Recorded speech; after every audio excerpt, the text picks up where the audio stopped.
Hello guys, meet Tasnim and welcome to my new blog. I hope আপনারা সবাই অনেক ভালো আছেন, বাট আমি ভালো নেই বিকজ আমার ঠান্ডা লেগেছে অ্যান্ড গলার সাউন্ডটা একটু অন্যরকম শোনা যাচ্ছে।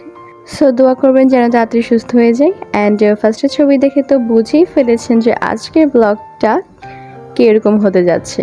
তো বাসায় একটি গেট টুগেদার পার্টির আয়োজন করা হয়েছে।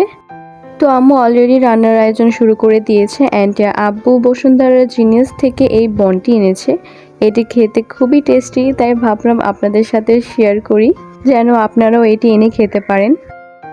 এই বনটির ভিতরে একদম পুরোটার মধ্যে ক্রিম বাটার ইউজ করা অ্যান্ড সত্যি খেতে খুবই টেস্টি।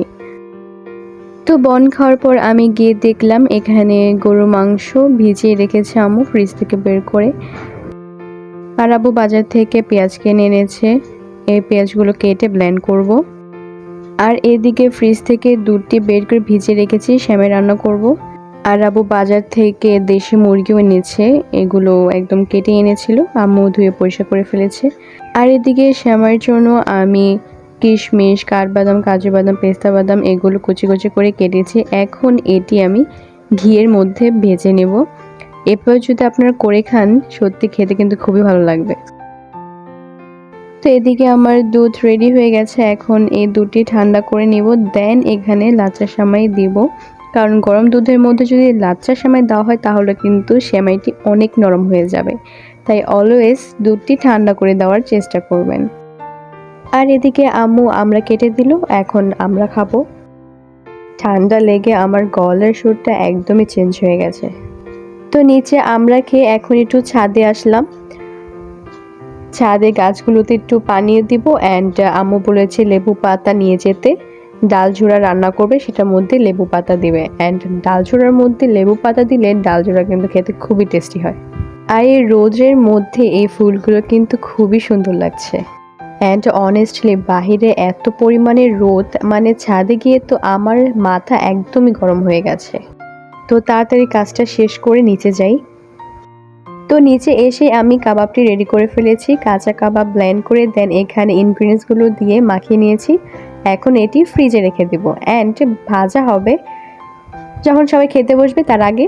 এদিকে আম্মুর চিংড়ি মাছ ভুনা রান্না করা হয়ে গেছে। চিংড়ি মাছ কিন্তু আমার খুবই পছন্দের মাছ অ্যান্ড আমার মনে হয় চিংড়ি মাছটা সবারই পছন্দের।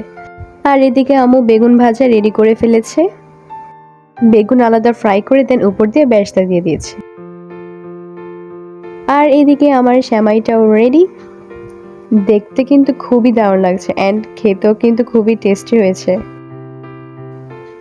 আর এখানে রুই মাছটাও ফ্রাই করা হয়ে গেছে, এখন আম্মু এখানে বেরেস্তা দিয়ে দিবে। এখানে বেরেস্তা দিয়ে আম্মু একদম ডেকোরেশন করে রেখে দিয়েছে। আর কাঁকরোল ফ্রাইটাও রেডি হয়ে গেছে, ডাল ঝুড়াও রেডি, চিংড়ি মাছ দিয়ে করলা ভাজিও রেডি। অ্যান্ড আমার চিংড়ি মাছ দিয়ে করলা ভাজি খেতে খুবই ভালো লাগে। আর আম্মু যেভাবে করলা রান্না করে এটি খেতে তেমন তিতো লাগে না।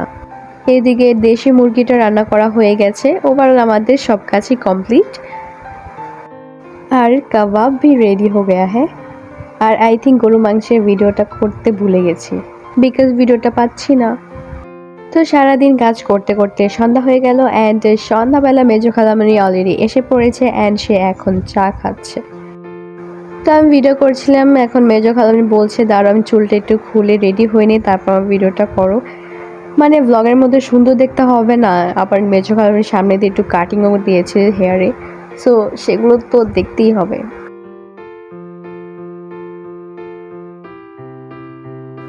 So I think finally ready মেজো খালামণি।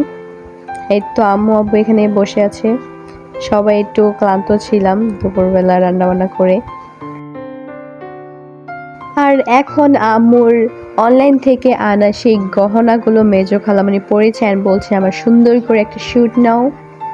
আর আমার মা খালারা এমনি সুন্দর, সো তারা যেটা পরে সেটাতেই তাদের সুন্দর লাগে মাশাল্লাহ। আর এই গহনাগুলো তো আপনাদের দেখিয়েছি যে কোন পেজ থেকে অর্ডার করেছি। দেন মেজো খালামণিকে বললাম একটু দাঁড়াও তোমার সুন্দর করে একটু শ্যুট নেই। দেন মেজো খালামণি চুড়িগুলো ছনছন করলো বিকজ কাটা চুড়িগুলো আওয়াজ হয়, যদিও আপনাদের সেই আওয়াজ শুনাইনি। অ্যান্ড ফাইনালি আমাদের অল ওভার সব মেহমানরা চলে এসেছে অ্যান্ড সবাই আমাদের পরিবারের মানুষই, বাইরের কেউ না। তো আজকে এসেছে আমার বড় খালা, মেজো খালা, খালু, দেন নূর, আমার কাজিনসরা। তো বলতেই পারেন ভাই বোনদের মিলন মেলা। বিকজ এখানে যেমন আম্মুর ভাই বোনরা উপস্থিত, তেমন আমার ভাইরাও উপস্থিত। অ্যান্ড আমার আম্মুর 3 বোন, অ্যান্ড তাদের 3 জনের মধ্যে আমার আম্মুরই শুধু একজন মেয়ে, মানে আমি। অ্যান্ড 2 খালারই ছেলে সব। তো বলতে গেলে আমি একমাত্র বোন। আর এমনি তো আমার নানার বংশের মধ্যে মেয়ে কম, ছেলে বেশি। সো ওভারঅল আমি আদরটা একটু বেশিই পাই। অ্যান্ড তারা এখন সবাই মিলে আড্ডা দিচ্ছে। এখন হচ্ছে তাদের খাওয়ার পালা। বড় 2 ভাই অ্যান্ড খালু খেতে বসেছে। অ্যান্ড এখন তাদের খাওয়া শেষ, দেন তারা খেতে বসেছে। আর এখন শুধু খাওয়ারই পালা, একজনের পর একজন খেতে বসবে। আর আমার রুমের মধ্যে এই বাদরগুলো দুষ্টামি করছে। একজন যে শুয়ে শুয়ে দুষ্টামি করছে, আরেকজন যে বসে বসে দুষ্টামি করছে। আর এইদিকে কেউ খাচ্ছে, কেউ খাবার সার্ভ করছে, অ্যান্ড কেউ হ্যান্ড ওয়াশ করছে। তো এই তো আমার খালারা খেতে বসেছে।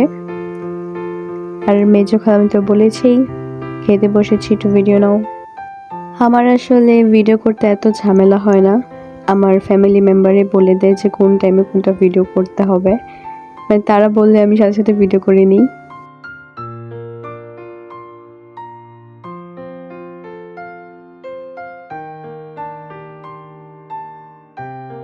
তো পুলক ভাইয়া খাওয়া দাওয়া শেষ করে এখন এই দুষ্টগুলোর সাথে বসে আড্ডা দিচ্ছে। আর এই দুষ্টগুলো আমি কাজ করতেছি জেনে শুধু শুধু আমাকে ডাক দিয়ে ডিস্টার্ব করে। আর পুলক ভাইয়া এই লাইক সাইনটা অলওয়েজ আমার ব্লগের মধ্যে দেয় যেন আপনারা আমার ভিডিওটি লাইক করেন। তো এখানে খালামাদের সাথে এখন মামা এসে বসে পড়লো খেতে। অ্যান্ড মামা অনেক দুষ্টামি করছিল, এটা বলছিল যে এই ভিডিওটা তুমি তোমার খালুকে দেখাবা। সো ফাইনালি সবার খাওয়া দাওয়া শেষ, এখন আমরা সবাই মিলে একটু আড্ডা দিচ্ছি।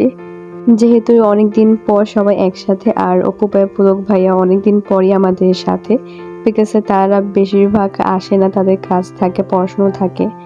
সো আজকে এসেছে অ্যান্ড এই তো আমরা সবাই মিলে অলওয়েজের মতো চিল করছি।